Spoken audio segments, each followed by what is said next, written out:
Hello everyone. In this video I will be reading Disney Fairies Tinkering Tink. It was early one morning in the enchanted land of Pixie Hollow.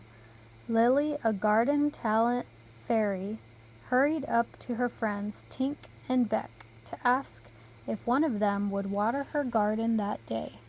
"Sorry, Lily," said Beck, who was an animal talent fairy. "I've got to look after some young never frogs. They're very fussy." "I can do it," Tink said with a shrug. She wasn't busy. Tink had never watered plants before, but how hard could it be anyway?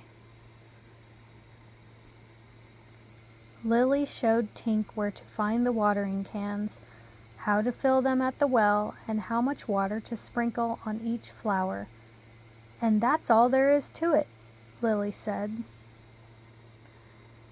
Tink smiled confidently as she waved goodbye to Lily. Then she got started watering. She carefully sprinkled just the right amount of water over each plant.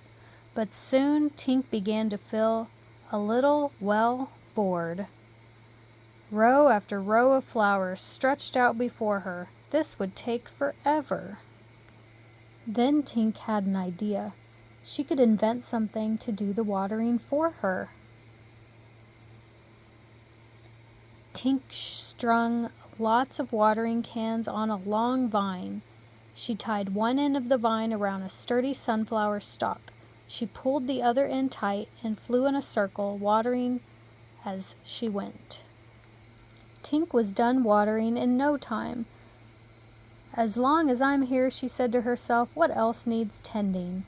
She looked around the garden. In a hot, sunny corner, she spotted flowers with few yellow leaves. "They've just had water," she said. "Maybe they need a bit of shade." Quick as a wink, Tinkering Tink had created a rotating shade from a twig and 3 large hazel leaves. "There," she said. "Now the flowers could take turns getting out of the strong sun." But Tink wasn't done yet. One after the other, ideas popped into her head. Ideas for making Lily's gardening work faster, easier, better. Every gardener should have contraptions to water, shade, hoe, and plant seeds, Tink thought. Or one contraption that can do it all. Tink fetched her tools and all the parts she would need. Then she got to work. When Lily returned to the garden that afternoon, she found Tink testing her masterpiece. It watered, it shaded, it hoed and planted. It was a gardening machine, Tink announced proudly to Lily.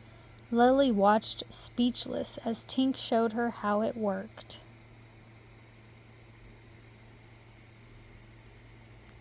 Finally, when Tink had finished, Lily found her voice. "Tink, thank you," she said. She paused, choosing her words carefully. "The garden looks beautiful. It's a wonderful invention, but, well, I like to water and plant seeds by hand." Lily's face brightened just thinking about it. "To me, it's really exciting." Lily thanked Tink 10 more times for her help before Tink set off toward her workshop, pushing the machine in front of her. Even so, Tink felt disappointed. As she neared Havendish Stream, Tink heard a chorus of eager peeping noises and a familiar voice coming from the other side of some tall reeds. I'm trying," the voice cried. Tink left her machine and flew over the reeds to find Beck. Tink's friend was surrounded by unhappy little frogs, each peeping for her attention. "Tink," Beck cried, "I'm so glad to see you. I just don't know what to do with these never frogs. Some of them are too dry, some of them are too hot, and the rest want to be fed, and all at once. I can't keep up." Tink had an idea. She hurried back to her gardening machine and pulled it to the bank of the stream. Soon enough, the machine was sprinkling water over some frogs. creating cool shade for others and feeding a steady stream of everfruit seeds to the rest. "You're a genius, Tink," Beck said.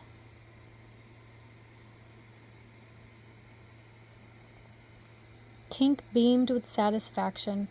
Her all-in-one gardening machine turned out to be perfect for taking care of baby frogs. It couldn't have worked better if she had planned it that way. Maybe, just for the time being, Tink would pretend that she had. The end.